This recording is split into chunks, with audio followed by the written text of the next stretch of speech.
Now, currently in the first chapter, what is occurring, it is the overview and description of what partakes in the lore before everything occurs. Everything that you see in the thank you. I'm looking forward to its release as well. Been working on it for about 2 years now. The artist working on it currently having to go restock on paper before he could start further.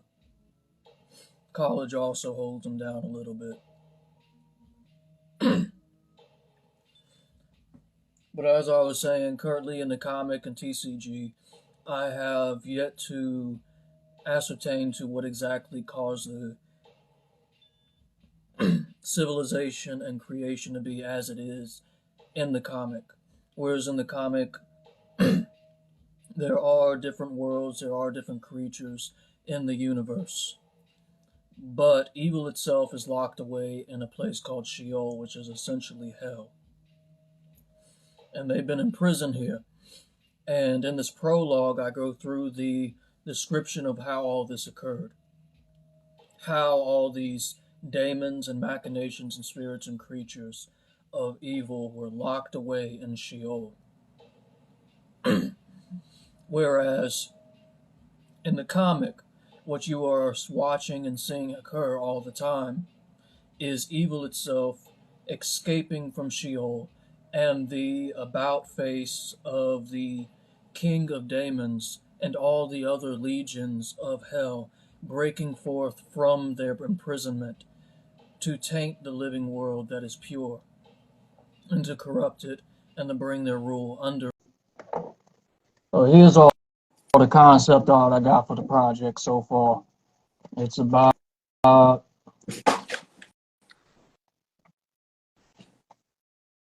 maybe 10 pages long or something.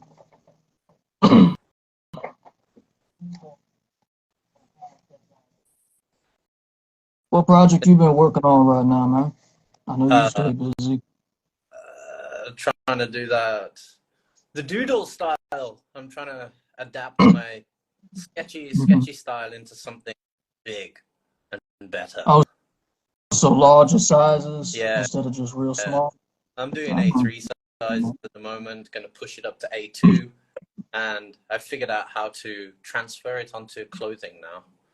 Oh, that's beautiful. Yeah, man. You use oils or something? What's that? You use oils or something, I guess?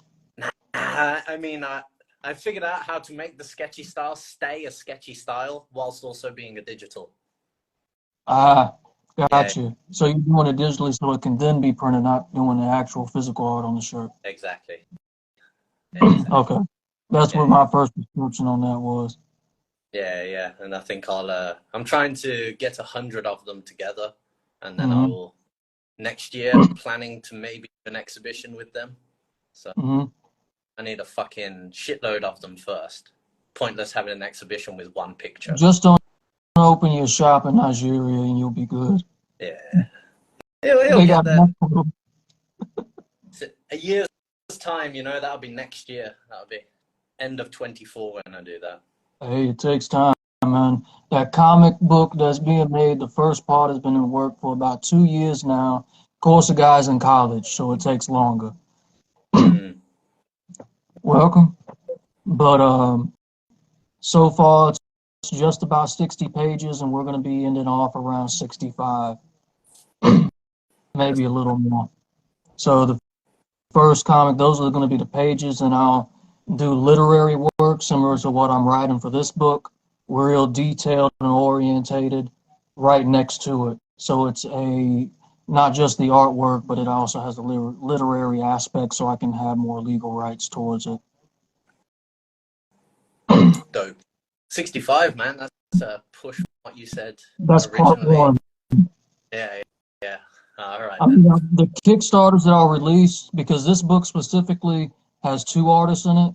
We have Joe Sue, which does the sketch work, and then we have Tat Fink, who is doing the colorization. And they are both different charges, so because of the double cost of the project I'm going to end up releasing a Kickstarter for the black and white one later next year. So that way I can fund the colorization of it and then release part one as a limited time and then have part two started on and repeat. Black and white's the way to go, though. Well, it's gonna need having color too. Grown up with manga, all manga is fucking black and white, really. Yeah, you get the odd page. I feel you on that. Welcome, Akar. But yeah, I've never really got too much into manga. I've read a book or two, but not too much. It's not something I've ever had the pleasure. Far as literary, I've always been more towards old books. For example, this book here. This one was written or published in New York in 1868. So that was after the Civil War and Civil War. 1860. Yeah, so that's after the Civil War, right towards it. Yeah. So that was maybe 9 years short before the Irish slaves in the U.S. started rebelling. To a library, I'm throwing away 99% of the books before I find what I'm satisfied with. That's all right. That's good. I'm more of a poetic than anything. If it's the language and I have little interest in it, so I try to put forth the more complex ascertainment of English rather than the newer forms of English, which are more dead, have you. Mm-hmm. English is not so eloquent anymore. Not anymore. It used to be. It was very beautiful language. Was. There's beautiful parts of it. Otherwise, I wouldn't take to music or poetry. For sure. I've always said that. I mean, because I've studied a lot of other languages. I know a little bits, parts of different pieces. I've always said that I hate English, which is unfortunate. It's a language I was born with. I should be able to love it. But when I look back at the way it's been degraded for a lot of different reasons, I mean, some of it being profit and greed. I mean, usury doesn't mean the same thing it used to. I guess. I think English just flows with the time. That's all it is. As time's gone on, obviously education levels have gone down. It's easier. I agree with that. Yeah. I mean, there's depth, there's re-acknowledgement of knowledge. So, I mean, there's death in language and there's life in language. So I can see there's an increase and decrease. But it doesn't mean I can't be depressed that right now I'm living in a decrease. But it's prevalent when the word lose is spelt as loose. It still irks me to this day. Every time I see it, the word loose, L-O-O-S-E, instead of the word lose, L-O-S-E. That just rubs me the wrong fucking way. You know, every time I see it. And people are accepting it. That will become the norm in English because it's easier to sound out. Loose. Oh, okay, that's got two O's then. You know, that's what I was always taught for it. What's the proper way, would you say? What, lose? L-O-S-E? Oh, lose. Yeah. So you were thinking like, spelling lose like loose? That's how I keep seeing it's coming up. Every I've time never people write that way. What sort of it? Loose the game. I'm like, what the fuck do you mean lose the game? Like loser is spelled L-O-S-E-R. So why would lose be spelled L-O? You would think with all the technology we have nowadays, with all this information we have, recollection of past language and how people spoke it, language would be more complex than ever, if anything, and be more easy to communicate. If anything, language is degraded where it's harder to communicate. What's the fucking movie called? Have you seen Idiocracy? Yeah. Yeah, that's the standard of the English language. That's what's going to happen to the English language. It's just going to be a mix of slangs and nonsense that have no correlation to its origins. I would argue that slang is not nonsense. I would argue that. Yeah, Because but if it becomes part of the social paradigm, so to speak, like the social speak, if it becomes part of that, then it becomes nonsense. I would argue separately on that a little bit. What my argument on that would be essentially is that slang comes about when words have degraded so much that a new word is needed to replace the word that has been lost. So someone goes in to define that in a way that's more commonly needed. So, for example, in Hebrew, this hasn't occurred in English yet, but if things keep going the way they do with indentured servitude and with slavery as it's going, then the word may end up coming back. But in ancient Hebrew, they had a word for slavery, which was the physical slavery. And that's the word that we use when we're talking about freedom. So the other word in Hebrew they have is freedom in the sense that you are free to act, or the freedom to speak, the freedom to do things verbally.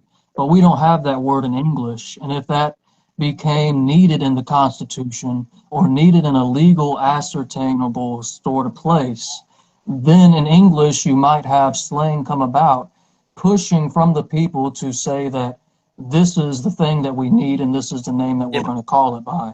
That's not necessarily the slang I speak of.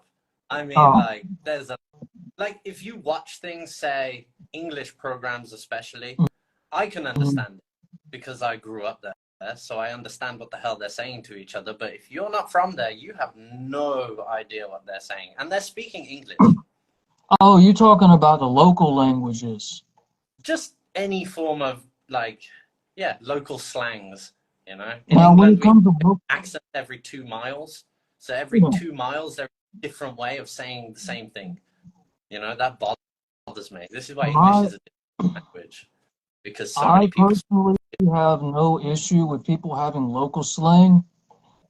But if we are to have a government that's extremely large, you're obviously going to need people that can communicate well. So you don't want to degrade that national language, which is necessitating this large country, this large collaborations of people working together. But on the same stance, I have no issues with there being local language. Yeah, but I'm saying once it becomes part of the social language, that's the thing. Yeah, which, I know. Like, I agree with that on a large scale. Like, I agree with that on a large then scale. get integrated into the main language, and then the real words and the correct words and the eloquence of the language goes out of the window in favor of these simpler terms. With that, yes. But I would stop short of saying that. I would say it is okay for people to have slang of that nature locally, like have your local language. I mean, most countries in the world, they speak 3 languages. They speak their city's language. If they have a parent born outside in another city, they speak their second language, and that would be considered their second language, because their third language is their national language, and their fourth language or third language would essentially be English or Chinese or one of those other greatly vast, large languages that are necessitating in life today. But yeah, I agree. I'm just saying, once it becomes part of like social life, that's when it's just gonna completely degrade the English language as it is today. And even now, it's getting worse and worse and worse and worse, as shown by the tests getting easier and easier and easier. Instead of bringing people up to that level, they just bring the level down to the people. And I would add that towards corruption. But then tell everybody that they have ADHD, so then everyone convinces themselves that they can't learn it, and then that's it. You are convincing people that they have an excuse now to be stupid. I would argue that that's more of abuse of power. Stupid people are easier to control, so why teach them? Oh yeah, that's just control 101, that is. Tyranny 101. Yeah, of course. The more educated your people are, the harder they become to control. Oh yeah, of course.